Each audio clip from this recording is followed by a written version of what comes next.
اسے صرف یہ یاد تھا کہ وہ پورے راستے بلند آواز سے روتا رہا تھا۔ اسلام آباد کی سڑکوں پر آ کر اسٹریٹ لائٹس کی روشنی میں بھی اس نے اپنے حلیے کو دیکھنے کی کوشش نہیں کی، نہ ہی کہیں رکنے کی خواہش کی، نہ ہی کسی کی مدد لینے کی۔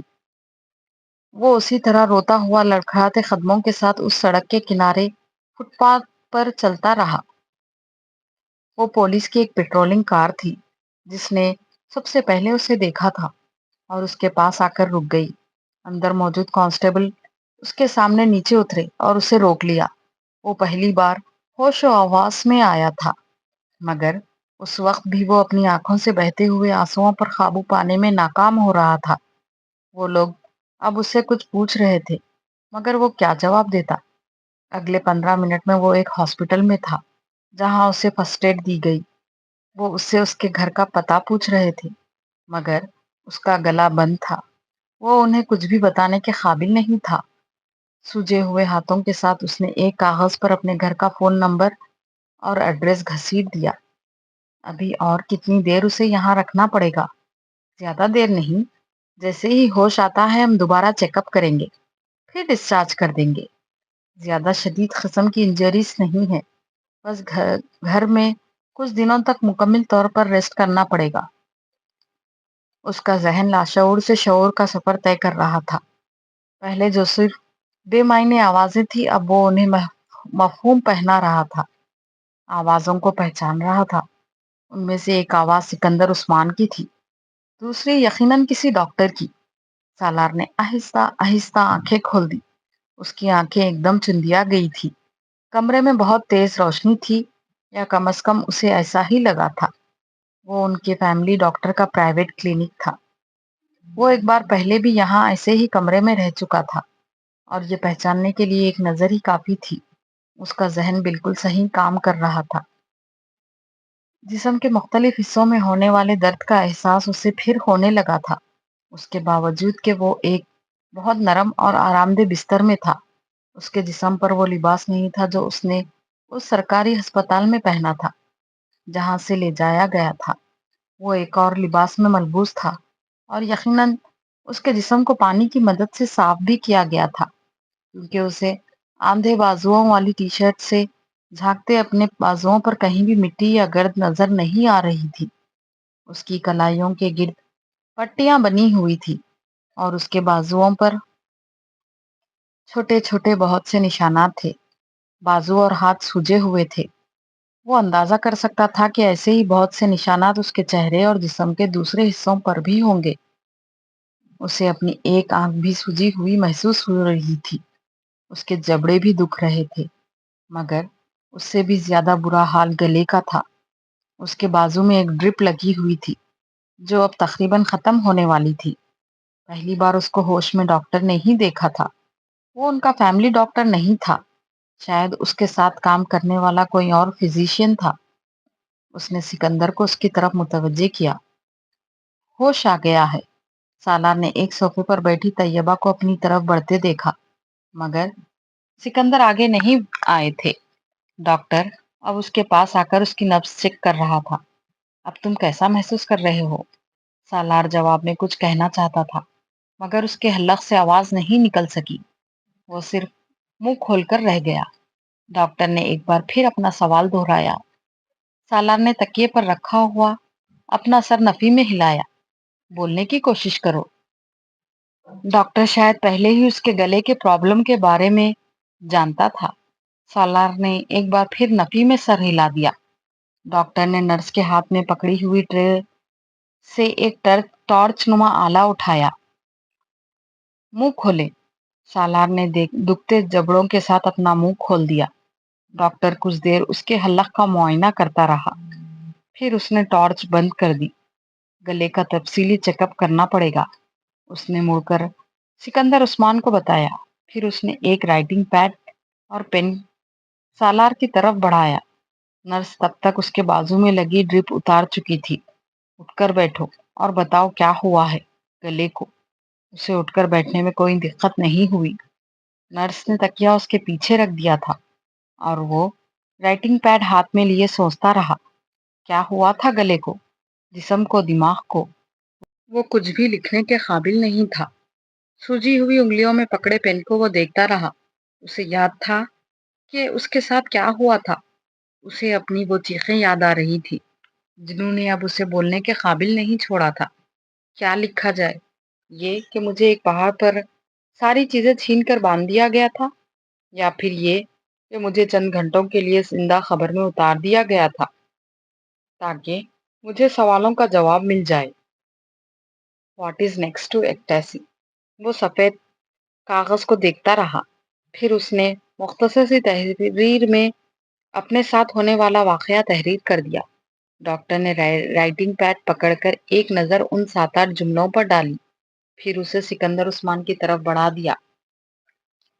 آپ کو چاہیے کہ فوری طور پر پولیس سے رابطہ کریں تاکہ کار برآمد کی جا سکے۔ پہلے ہی کافی دیر ہو گئی ہے، پتہ نہیں وہ گاڑی کہاں سے کہاں لے جا چکے ہوں گے۔ ڈاکٹر نے ہمدردانہ انداز میں سکندر کو مشورہ دیا۔ سکندر نے رائٹنگ پیڈ پر ایک نظر ڈالی۔ ہاں، میں پولیس سے کانٹیکٹ کرتا ہوں۔ پھر کچھ دیر ان دونوں کے درمیان اس کے گلے کے چیک اپ کے سلسلے میں بات ہوتی رہی۔ پھر ڈاکٹر نرس کے ہمراہ باہر نکل گیا۔ اس کے باہر نکلتے ہی سکندر عثمان نے ہاتھ میں پکڑا ہوا رائٹنگ پیڈ سالار کے سینے پر دے مارا۔ یہ جھوٹ کا پلندہ اپنے پاس رکھو۔ تم کیا سمجھتے ہو کہ میں اب تمہاری کسی بات پر اعتماد کروں گا؟ نہیں، کبھی نہیں۔ سکندر بے حد مشتعل تھے۔ یہ بھی تمہارا نیا کوئی ایڈونچر ہوگا، خودکشی کی نئی کوئی کوشش۔ وہ کہنا چاہتا تھا فار گاڈ سیک ایسا نہیں ہے، مگر وہ گونگوں کی طرح ان کا چہرہ دیکھتا رہا۔ میں کیا کہوں ڈاکٹر سے کہ اس کو عادت ہے ایسے تماشوں اور حرکتوں کی، یہ پیدا ہی ان کاموں کے لیے ہوا ہے۔ سالار نے سکندر عثمان کو کبھی اس حد تک مشتعل نہیں دیکھا تھا۔ شاید وہ واقعی اب اس سے تنگ آ چکے تھے۔ طیبہ خاموشی سے پاس کھڑی تھی۔ ہر سال ایک نیا تماشا، ایک نئی مصیبت، آخر تمہیں پیدا کر کے کیا گناہ کر بیٹھے ہیں ہم؟ سکندر عثمان کو یقین تھا یہ بھی اس کے کسی نئے ایڈونچر کا حصہ تھا۔ جو لڑکا 4 بار خود کو مارنے کی کوشش کر سکتا تھا، اس کے ہاتھ پاؤں پر موجود ان زخموں کو کوئی ڈکیتی قرار نہیں دے سکتا تھا، وہ بھی اس صورت میں جب اس واقعے کا کوئی گواہ نہیں تھا۔ سالار کو شیر آیا والی کہانی یاد آئی۔ بعض کہانیاں واقعی سچی ہوتی ہیں۔ وہ بار بار جھوٹ بول کر اپنا اعتبار گنوا چکا تھا، شاید وہ سب کچھ ہی گنوا چکا تھا، اپنی عزت، خود اعتمادی، غرور، فخر، ہر چیز۔ وہ کسی پاتال میں پہنچ گیا تھا۔ کوئی نیا ڈرامہ کیے بڑے دن گزر گئے تھے تمہیں، تو تم نے سوچا ماں باپ کو کیوں محروم رکھوں، انہیں خوار اور ذلیل کیے بغیر بڑا عرصہ ہو گیا ہے، اب نئی تکلیف دینی چاہیے۔ ہو سکتا ہے سکندر یہ ٹھیک کہہ رہا ہو، آپ پولیس کو گاڑی کے بارے میں اطلاع تو دیں۔ اب طیبہ رائٹنگ پیڈ پر لکھی ہوئی تحریر پڑھنے کے بعد سکندر سے کہہ رہی تھی، یہ ٹھیک کہہ رہا ہے، کبھی آج تک ٹھیک کہا ہے اس نے؟ مجھے اس بکواس کے ایک لفظ پر بھی یقین نہیں ہے۔ تمہارا یہ بیٹا کسی دن مجھے اپنی کسی حرکت کی وجہ سے پھانسی پر چڑھا دے گا، اور تم کہہ رہی ہو پولیس کو اطلاع دوں، اپنا مذاق بنواؤں؟ کار کے ساتھ بھی کچھ نہ کچھ کیا ہوگا اس نے، بےعزتی ہوگی یا کہیں پھینک آیا ہوگا۔ وہ اب اسے واقعی گالیاں دے رہے تھے۔ اس نے کبھی انہیں گالیاں دیتے ہوئے نہیں سنا تھا، وہ صرف ڈانٹا کرتے تھے، اور وہ ان کی ڈانٹ پر بھی مشتعل ہو جایا کرتا تھا۔ چاروں بھائیوں میں وہ واحد تھا جو ماں باپ کی ڈانٹ سننے کا بھی روادار نہیں تھا، اور اس سے بات کرتے ہوئے سکندر بہت محتاط ہوا کرتے تھے کیونکہ وہ کسی بھی بات پر مشتعل ہو جایا کرتا تھا۔ مگر آج پہلی دفعہ سالار کو ان کی گالیوں پر بھی غصہ نہیں آیا تھا۔ وہ اندازہ کر سکتا تھا کہ اس نے انہیں کس حد تک زچ کر دیا ہے۔ وہ پہلی بار اس بیڈ پر بیٹھے اپنے ماں باپ کی حالت کو سمجھنے کی کوشش کر رہا تھا۔ کوئی چیز تھی جو انہوں نے اسے نہیں دی تھی۔ اس کے منہ سے نکلنے سے پہلے وہ اس کی فرمائش پوری کر دینے کے عادی تھے، اور وہ اس کے بدلے میں انہیں کیا دیتا رہا تھا، کیا دے رہا تھا؟ ذہنی اذیت، پریشانی، تکلیف۔ اس کے علاوہ اس کے بہن بھائیوں میں سے کسی نے ان کے لیے کوئی پریشانی نہیں کی تھی۔ صرف ایک وہ تھا جو